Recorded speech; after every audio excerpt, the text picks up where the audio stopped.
नमस्कार साथियों, मैं मनीष भारती संस्कृति पीसीएस प्लेटफॉर्म पर आप सभी का स्वागत करता हूं। साथियों, अपना बिहार के इस कार्यक्रम में बिहार स्पेशल पर चर्चा करते हुए हम लोग अब पहुंच चुके हैं बिहार के प्रमुख वन्य जीव अभ्यारण्य पर।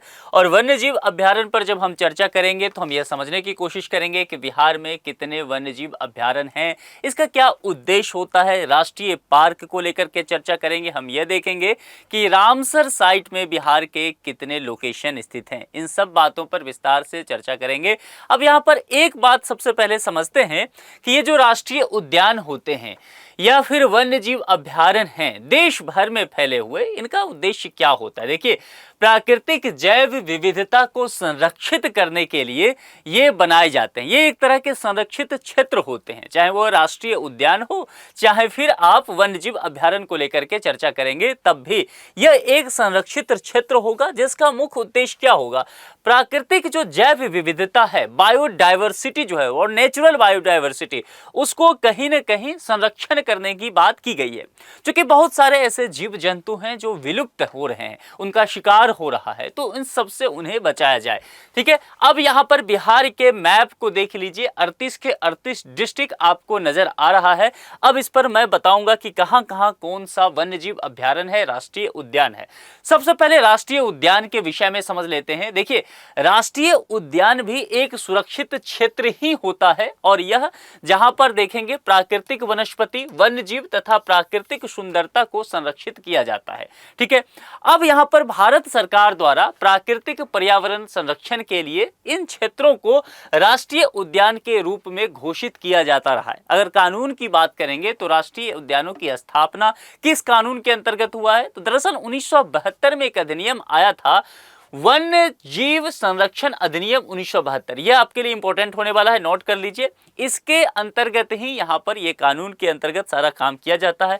भारत में कुल राष्ट्रीय उद्यान की बात करेंगे तो इसकी संख्या 106 है और भारत में राष्ट्रीय उद्यानों को संरक्षण उद्देश्यों के लिए नामित IUCN श्रेणी 2 संरक्षित क्षेत्रों में वर्गीकृत किया गया है, जो कि आपको यहाँ पर दिख रहा होगा। चलिए अब आगे बढ़ते हैं, वन्य जीव अभ्यारण्य के विषय में समझते हैं।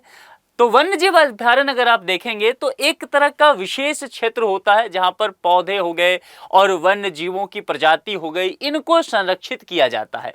और ये जो है यहाँ पर ये जो क्षेत्र होंगे तो यहाँ वन्य जीवों के आवास और आसपास के क्षेत्र को किसी भी तरह के गतिविधि से देखेंगे तो सुरक्षित रखा जाता है, यानी कि मानवीय गतिविधि से दूर रखा जाता है। इन क्षेत्रों में जानवरों को पकड़ना हो, मारना हो या फिर अवैध रूप से शिकार करना हो, ये सभी सख्त रूप से वर्जित कर दिया जाता है।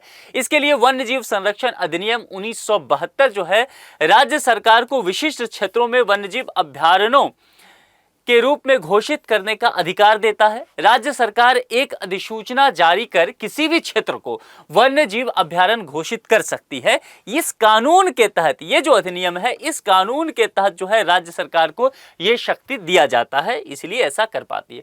अब जरा इन दोनों में तुलना करके देख लेते हैं, राष्ट्रीय उद्यान और वन्य जीव अभ्यारण्य। देखिए, राष्ट्रीय उद्यान की जब हम बात करेंगे, मैंने कहा कि एक संरक्षित क्षेत्र है जिसका गठन वन्य जीवों के संरक्षण और विकास के लिए शासी निकायों के द्वारा किया जाता है। ठीक है, संरक्षित क्षेत्र है और संरक्षण और विकास के लिए एक शासी निकाय के द्वारा किया जाएगा। वहीं पर वन्य जीव अभ्यारण्य के विषय में अगर बात करेंगे तो यह एक प्राकृतिक आवास होता है जो शासकीय निकायों या निजी संगठनों द्वारा चलाया जाता है। ध्यान दीजिए, इसमें शासकीय निकाय भी होगा, निजी संगठन के द्वारा भी होगा। प्राकृतिक आवास जो जानवरों और पक्षियों की कुछ प्रजातियों की रक्षा करने के उद्देश्य से बनाया जाता है। अब यहाँ पर राष्ट्रीय उद्यान का उद्देश्य देखेंगे तो इसका उद्देश्य है कि ऐतिहासिक और जो प्राकृतिक स्थल होंगे उसके जो साथ साथ के क्षेत्र होंगे वहां पर वन्य जीव की रक्षा करना है। इसका उद्देश्य यानी कि वन्य जीव अभ्यारण्य का यह सुनिश्चित करना है कि वन्य जीवों की आबादी और उनके संरक्षित आवास जो है वह अक्षुण्ण बना रह सके, उसमें किसी भी तरह का अतिक्रमण ना किए जाए। देखिए, राष्ट्रीय उद्यान में जो सीमाएं होता है, बाउंड्री होता है, वह प्रशासन के द्वारा तय किया जाता है। ठीक है, और यहां पर देखेंगे वन्य जीव अभ्यारण्य तो इसमें जो बाउंड्री होता है वह निश्चित नहीं किया जा सकता है। ठीक है, इसके अलावा मानवीय गतिविधियों की अनुमति राष्ट्रीय उद्यान में नहीं होता है। लेकिन वन्य जीव अभ्यारण्य की चर्चा करेंगे तो इसमें देखेंगे कि मानवीय गतिविधियों की तो अनुमति होगी, लेकिन कुछ टर्म एंड कंडीशन के साथ उसकी अनुमति जो होगी एक निश्चित सीमा तक ही तय किया जाएगा। ठीक है, अब यहां पर देखते हैं वर्तमान बिहार में राष्ट्रीय उद्यान और वन्यजीव अभ्यारण्य की संख्या को लेकर के बात करेंगे तो नेशनल पार्क्स यानी कि राष्ट्रीय उद्यान 1 है, वहीं पर अगर सेंचुरीज को देखेंगे तो यहां पर जो है वह 11 हैं। वन्यजीव अभ्यारण्य की बात कर रहा हूं। ठीक है, प्रोटेक्टेड फॉरेस्ट एरिया देखेंगे तो 3208.47 किलोमीटर स्क्वायर और प्रोटेक्टेड नॉन फॉरेस्ट एरिया अगर आप देखेंगे तो तकरीबन 76 किलोमीटर स्क्वायर तक आपको ये देखने को मिलेगा। ठीक है, तो चलिए इसके अलावा बाकी चीजों पर देखते हैं। यहां पर नेशनल पार्क जो है उसके नाम दिए गए हैं, जो सेंचुरीज हो सकते हैं उनके नाम दिए गए हैं, किस डिस्ट्रिक्ट में वो हैं यह भी बताया गया है, और टाइप क्या है, मतलब वो सेंचुरी है या फिर वो नेशनल पार्क है या फिर बॉटेनिकल गार्डन है, ये बताया गया है। अगर बॉटेनिकल गार्डन की चर्चा करेंगे तो ये इंपॉर्टेंट होने वाला है, पटना जिला में स्थित है और नाम क्या है, संजय गांधी बॉटेनिकल गार्डन। प्रश्न आ चुके हैं या आपके लिए ध्यान रखने की बातें हैं। इसके अलावा और भी यहाँ पर सारे पढ़ लीजिएगा। ठीक है, लिख सकते हैं, नोट कर सकते हैं, और ये सारे जो हैं आपके लिए इंपॉर्टेंट होने वाला है। सेंचुरीज ज्यादा आपको मिलने वाला है। नेशनल पार्क जो है मैंने कहा एक यहाँ पर होगा जो कि वेस्ट चंपारण में होगा, और वाल्मीकि नेशनल पार्क होगा। ठीक है, तो ये दोनों पॉइंट आप अलग से देखिएगा, उसके बाद जो है जनरली सारे आपको सेंचुरीज ही देखने वाला है। ठीक है, आगे बढ़ जाते हैं। अब यहां पर एक एक करके चर्चा कर देते हैं। मैंने क्या कहा था, वाल्मीकि राष्ट्रीय उद्यान। तो वाल्मीकि राष्ट्रीय उद्यान जो है यह पड़ जाता है आपको वेस्ट चंपारण में। तो वेस्ट चंपारण यानी कि पश्चिमी चंपारण की चर्चा करने वाले हैं, तो यहां पर यह देखना होगा कि यह एरिया जो है अपने आप में बिहार में एक ही राष्ट्रीय उद्यान है। इसकी स्थापना जो है वर्ष 1989 में हुआ था। इससे पहले यह एक वन्यजीव अभ्यारण्य हुआ करता था, बाद में इसे राष्ट्रीय उद्यान घोषित किया गया। ठीक है, क्षेत्रफल की बात करेंगे तो 340 वर्ग किलोमीटर में फैला हुआ है, और ये वाला जो एरिया आपको दिख रहा होगा ये पश्चिम चंपारण का ये हिस्सा, यहीं पर यह स्थित है। और यह उद्यान देखेंगे तो रॉयल टाइगर्स जो हैं, रॉयल बंगाल टाइगर्स, गेंडा और बाइसन के लिए प्रसिद्ध माना जाता है। ठीक है, आगे बढ़ जाए। इसमें तेंदुआ, हिरन, काला भालू है ना, और जंगली भैंस भी संरक्षित हैं इस क्षेत्र में। बड़ी संख्या में फ्लाइंग फॉक्स अर्थात एक प्रकार का चमगादड़ भी यहां पर आपको देखने को मिल सकता है। घास के मैदान की बात करेंगे तो यहां पर विशाल घास का मैदान है, और बड़ी संख्या में जंगली बिल्लियां जो है यहां पर पाई जाती है। जंगली बिल्लियों की बात की जा रही है। और इसके अलावा मैंने कहा कि बिहार का एकमात्र ये टाइगर रिजर्व भी है। ठीक है, तो इसके विषय में इतना डिटेल्स आपको कम से कम पता होना चाहिए। उसके बाद हम बात करेंगे, नेशनल पार्क हो गया, एक ही है। अब हम वन्यजीव अभ्यारण्य पे आ जाते हैं। बिहार में बाकी वन्यजीव अभ्यारण्य कहाँ है, तो सबसे पहले हम कैमूर चलते हैं। कैमूर यहां पर दिख रहा होगा, बिहार का सबसे पश्चिमी जिला है कैमूर। तो कैमूर वन्यजीव अभ्यारण्य की बात करेंगे तो स्थापना वर्ष 1992 में हुआ था। 1350 वर्ग किलोमीटर क्षेत्र में यह फैला हुआ है, और यह कैमूर हिल्स रेंज जो है बिहार के कैमूर जिले में अवस्थित, वहां पर अवस्थिति है। यह बिहार का सबसे बड़ा वन्यजीव अभ्यारण्य है कैमूर, इसलिए यह इंपॉर्टेंट है, यहां से प्रश्न पूछे जाते हैं। वन्यजीव अभ्यारण्य की बात कर रहा हूं, सब में सबसे बड़ा है, और ब्लैक बग के लिए यह प्रसिद्ध है, ब्लैक बग। ठीक है, यहां से प्रश्न आएगा कि ब्लैक बग कहां पर मुख्यतः पाया जाता है बिहार में, तो कैमूर वन्यजीव अभ्यारण्य की चर्चा आपको करना है। इसके अलावा देखेंगे यहां पर जानवरों की बात करेंगे तो आपको सुस्त भालू भी नजर आएगा, यहां पर चीतल भी नजर आएगा, 4 सींग वाले जो मृग होता है वह भी नजर आएगा आपको, नीलगाय, चाहे वो तेंदुआ हो गया, जंगली सुअर हो गया, बाघ हो गया, सांबर हिरन हो गया, ये सब आपको देखने को मिलेगा। पक्षियों की प्रजाति की बात करें तो 70 से अधिक जो है पक्षियों की प्रजाति आप इसमें देख सकते हैं। अच्छा, ये प्रश्न बार बार पूछा जाता है कि विशेष रूप से प्रजातियां जो है पक्षी के वे कब यहां पर आते हैं, तो जवाब है शीत ऋतु में। ध्यान रखिएगा, यह ऐतिहासिक टेराकोटा पेंटिंग गुफाओं आदि के लिए भी प्रसिद्ध है, और यह पॉइंट आपसे पूछा जाएगा। टेराकोटा पेंटिंग गुफाओं, ये सब चीजें यहां पर लगातार आप जानते हैं कि कई बार पूछा गया है, तो कैमूर आपको ध्यान रखना है। अब हम पहुंच जाते हैं राजगीर।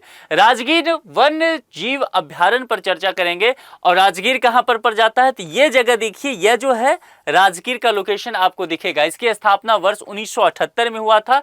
इसको राजगीर वन्यजीव अभ्यारण्य भी कहा जाता है, यह ध्यान रखना है, प्रश्न परीक्षा में बदला जा सकता है। वह किस नाम से आ जाएगा, पंत वन्यजीव अभ्यारण्य। देखिए, पंत वन्यजीव अभयारण्य नालंदा वन विभाग में स्थित है। तो अगर पंत वन्यजीव अभयारण्य आएगा तब भी आपको राजगीर वन्यजीव अभयारण्य ही समझना है। क्षेत्रफल 35.84 जो है वर्ग किलोमीटर का है और राजगीर पहाड़ियों की 5 चोटियों में यह घिरा हुआ है। विपुलगिरी, रत्नागिरी, उदयगिरी, सोनागिरी और वैभवगिरी। ये मैं पहले भी पढ़ा चुका हूं कि कौन कौन सी 5 चोटियां हैं, यहां भी लिख दिया गया है, तो आप इसको नोट कर सकते हैं। अब चलते हैं, आगे बढ़ते हैं। इस अभयारण्य के उत्तर में पंचानन नदी और सरस्वती नदी और राजगीर शहर स्थित है।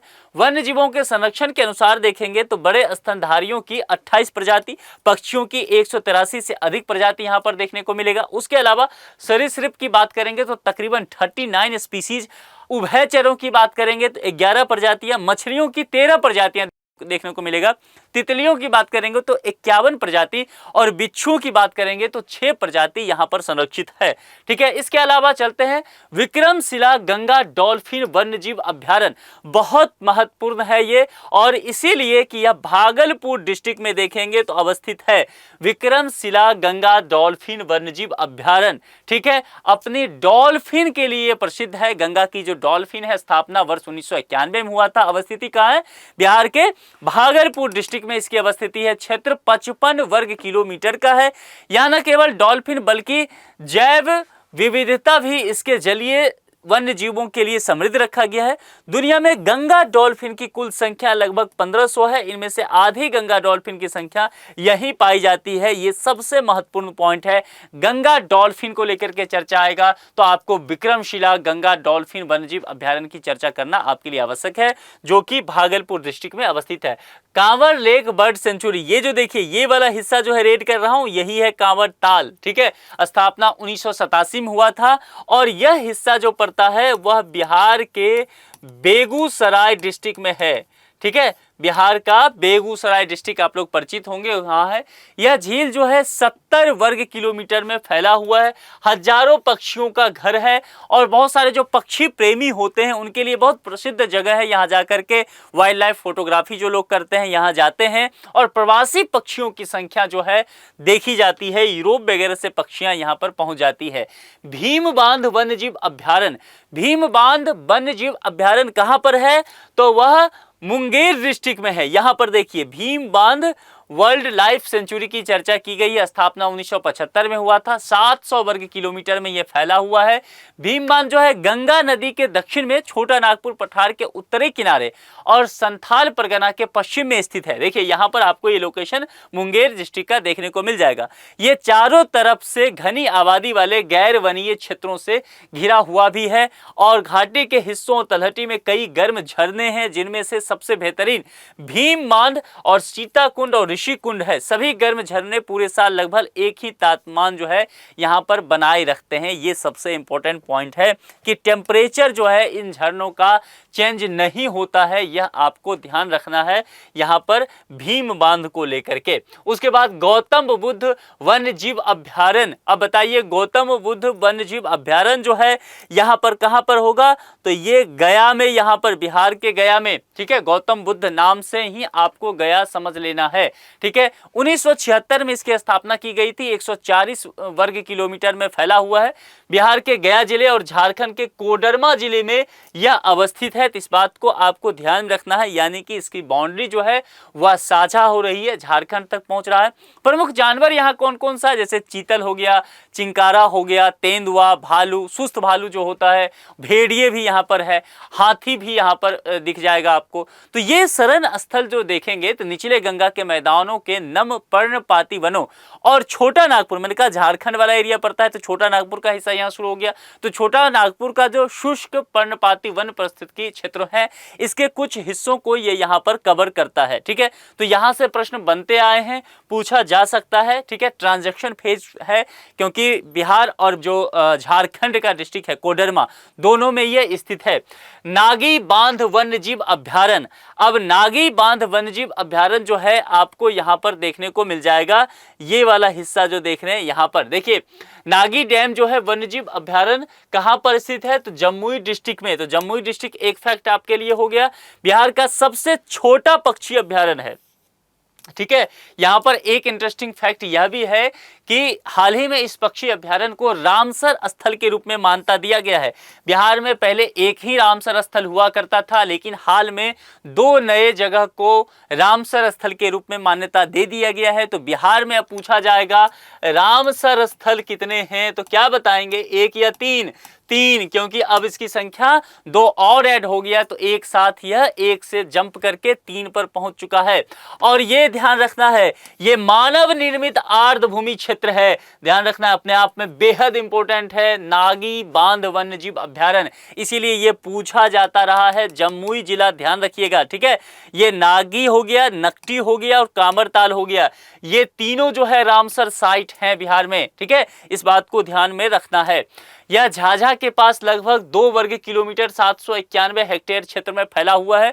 बड़ी संख्या में यहां पर प्रवासी पक्षी देखने को मिल जाएगा। वनस्पति की चर्चा करेंगे तो कांटेदार वन यहां पर देखने को मिलेगा, जो मिश्रित पर्णपाती वन होते हैं, साल वन होता है, या नम वन जो होता है शुष्क, यह भी देखने को मिल जाएगा। जीव की बात करेंगे तो जलीय पक्षियों का घर है, ध्यान दीजिए, जलीय पक्षियों का, और कई स्थलीय पक्षियों भी यहां पर, चिंकारा, उसके बाद चीतल हो गया, जंगली बिल्ली, तेंदुए, ये सब यहां पर आपको देखने को मिल सकते हैं। अब यहां पर आते हैं नकटी बांध पक्षी अभ्यारण्य। मैंने कहा था आपको कि एक और जो है रामसर साइट, वह कहां पर आया है, तो नकटी के हिस्से में आया रामसर स्थल, तो यह भी ध्यान में रखना है। वर्ष 1987 में इसको स्थापना में लाया गया था। 3.33 वर्ग किलोमीटर, यानी कि कह सकते हैं तकरीबन 332 हेक्टेयर में यह क्षेत्र फैला हुआ है। यह कहां पर पड़ता है, तो यह भी कहां पड़ेगा, तो जमुई डिस्ट्रिक्ट में ही। देखिए यहां पर है नकटी डैम भी है और यहां पर नकटी बर्ड सेंचुरी भी है। तो ये जमुई डिस्ट्रिक्ट में ही 2 रामसर साइट आ गए हैं, नागी और नकटी, ये ध्यान रखिएगा, ठीक है, क्योंकि यहां से प्रश्न बनने की लगभग 95% चांस आप मान के चलिए कि इस 2 में से एक आपसे पूछा जा सकता है, यहां से प्रश्न बनेगा। जमुई में ही, दोनों बिहार में ही स्थित है। बड़ी संख्या में देखेंगे तो पक्षी और तितलियों की बहुत संख्या पाई जाती है। मुख्य रूप से कोयल हो गया, गिलहरी, तोता, गोरैया, मैना हो गया, ये सब आपको देखने को मिल जाएगा। और ये एरिया जो है यहाँ पर चट्टानी पहाड़ियों से घिरा हुआ है, ठीक है। तो यह चीज आपको ध्यान रखना है कि चट्टानी पहाड़ियों से घिरा हुआ है और नदियों के बांधों द्वारा यह निर्मित किया गया है। इन सब बातों को ध्यान रखिएगा। जो यहाँ से नागी पक्षी अभ्यारण्य है, मैंने आपको बताया था कि ये जो है बांध पक्षी अभ्यारण्य, जो नकटी है और नागी जो है वह 5 किलोमीटर दूर स्थित है। लोकेशन मैंने दिखाया था ना कि जमुई डिस्ट्रिक्ट में ही 2 है, यहाँ पर 1 और 2, तो ये 5 किलोमीटर के डिस्टेंस पर नागी और नकटी दोनों पड़ जाता है। यह जो है मानव निर्मित आर्द्रभूमि क्षेत्र यह भी पड़ता है, तो इसलिए यह इंपॉर्टेंट है। दोनों ही टॉपिक यहाँ अच्छे ढंग से तैयार कर लेना है। अब चलते हैं उदयपुर के तरफ। उदयपुर वन्यजीव अभ्यारण्य। अब जो ये उदयपुर वन्यजीव अभ्यारण्य है, यह पश्चिम चंपारण जिला में देखने को मिलेगा। ये वाला हिस्सा देखिए, उदयपुर वन्यजीव अभ्यारण्य, ठीक है। तो यहां पर देखेंगे मुख्य रूप से किस तरह की भूमि मिलेगा, तो आर्द्रभूमि और नदी। मैंने जब नदी बिहार का पढ़ाया था तब आपको बताया था कि यहां से गंडक नदी का जो प्रकोप देखा जाता है, बाढ़ के मैदान यहाँ पर, और एक जो है गोखुर झील भी यहीं पर स्थित है। तो पश्चिम चंपारण जिला ध्यान में रखिएगा। वर्ष 1978 में उदयपुर वन्यजीव अभ्यारण्य की स्थापना की गई थी। यह जो गंगा के निचले मैदान है, नम पर्णपाती वन्य पारिस्थितिकी क्षेत्र इसे कहा जाता है। इस अभ्यारण्य के निकटतम शहर और रेलवे स्टेशन जो है उसकी बात करेंगे तो कौन सा जगह है, बेतिया, ध्यान देना है, ठीक है। पश्चिम चंपारण ना पूछ करके बेतिया पूछा जा सकता है, ये किया गया है एग्जाम में, तो चौकन्ना रहना है। अभ्यारण्य अगर बात करेंगे तो चंपारण वन विभाग के उप निदेशक के अधिकार में है, जिसका मुख्यालय भी कहां पर जाता है, बेतिया में पड़ जाता है। तो बेतिया महत्वपूर्ण शहर यहां पर ये हो जाता है, ठीक है। तो और यहां पर जो हमने चर्चा किया था वाल्मीकि नेशनल पार्क को लेकर के, टाइगर रिजर्व को लेकर के, यह एक ही बिहार में पड़ता है, यह भी पश्चिम चंपारण में। इसीलिए मैंने कहा पहले भी बताया कि यह इंपॉर्टेंट है। उदयपुर के अलावा भी इसको जो है आपको नेशनल पार्क के रूप में भी देखना है, तो यह यहां से प्रश्न पूछा जा सकता है। अब चलते हैं बरेला की तरफ चलते हैं। अब देखिए यह एक पक्षी अभ्यारण्य है, अवस्थित वैशाली जिला में आपको देखने को मिलेगा। और वैशाली जिला में देखेंगे तो यहां पर यह लोकेशन है, बरेला झील, Salim Ali bird world life sanctuary, ठीक है, स्थापना 1997 में। क्षेत्रफल जो है 1.92 वर्ग किलोमीटर। प्रमुख जीव कौन है? चीता, हिरन, भालू, सांभर जो है यहाँ पर आपको देखने को मिल जाएगा। तो कुल मिलाकर के ये जो कुछ थे बिहार के, अब मैंने पहले ही बताया एक ही वहां पर नेशनल पार्क है, तो वह 3 रामसर साइट है। एक बार मैप आपको फिर से मैं दिखा देता हूं ताकि मैप के जरिए जो है चीजों को आप एक बार फिर से सही से समझ लें। देखिए, नेशनल पार्क की जब हम चर्चा करेंगे, मैंने आपको बताया था कि नेशनल पार्क कितना है, नेशनल पार्क कितना है, केवल एक है बिहार में, ठीक है, तो ये ध्यान में रखना है। अब मुझे बताइए रामसर साइट कितने हैं बिहार में? 3 है, तो यह ध्यान रखना है। इसके अलावा जो है सेंचुरीज की बात की जाएगी। अब देखिए यहां पर ये जो ब्लू वाला दिख रहा है ये नेशनल पार्क है, तो ब्लू कलर से कौन सा लिखा हुआ? एक ही है ना, वाल्मीकि नेशनल पार्क, और ये टाइगर रिजर्व भी है, ठीक है। तो रॉयल बंगाल टाइगर यहां पर आपको देखने को मिलेगा। तो एक तो हो गया नेशनल पार्क, मामला यहीं पर खत्म।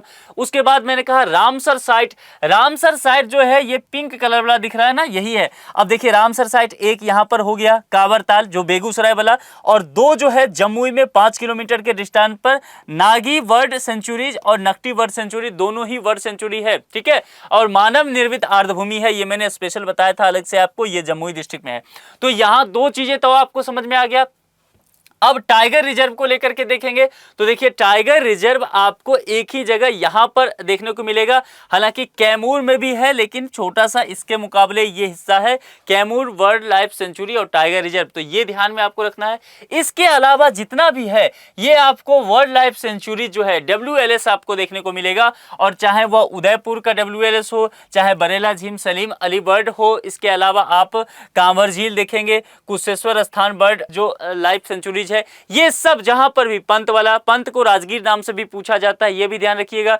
Gautam Buddha world life sanctuary जो है यहां पर बिहार के गया और झारखंड के कहां बताया था? कोडरमा डिस्ट्रिक्ट, तो इसको ध्यान रखिएगा, ट्रांजैक्शन फेज है यहां पर, ठीक है। उसके अलावा कैमूर में टाइगर रिजर्व तो है ही, कैमूर में वर्ल्ड लाइफ सेंचुरीज है भी है, बिहार का सबसे पश्चिमी डिस्ट्रिक्ट यहां पड़ता है जमुई, विशेष रूप से नागी और नकटी के लिए, और जो है भीमबान वर्ल्ड लाइफ सेंचुरी मुंगेर वाला। इसके अलावा जो है विक्रमशिला गांगेटिक डॉल्फिन, गंगा की जो डॉल्फिन है उसके संरक्षण के लिए, चूंकि गंगा की 1500 डॉल्फिन है, आधे से अधिक यहीं पर है गंगा नदी में बिहार में जो है, तो यहां पर जो है भागलपुर वाला आपके लिए जानकारी वाला होगा, महत्वपूर्ण हो जाएगा। इस लिहाज से अगर इस मैप को पूरी तरह से जो भी मैंने समझाया समझ गए तो आपको इससे बाहर प्रश्न नहीं आएगा। कुल मिलाकर के आपके एग्जाम के दृष्टिकोण से सबसे इंपॉर्टेंट टॉपिक जो होता है, मेंस में भी हो, प्रीलिम्स में भी हो, इंटरव्यू में भी हो, सब जगह ये महत्वपूर्ण होगा। तो अच्छे से इसको तैयार कर लीजिए, अपने दोस्तों के साथ लेक्चर को शेयर कीजिए, और हमारा लेक्चर कैसा लगता है फीडबैक जरूर दीजिए, ठीक है। आज के इस लेक्चर में इतना ही रखते हैं, अपना बहुत ख्याल रखिए, बहुत बहुत शुक्रिया, थैंक यू।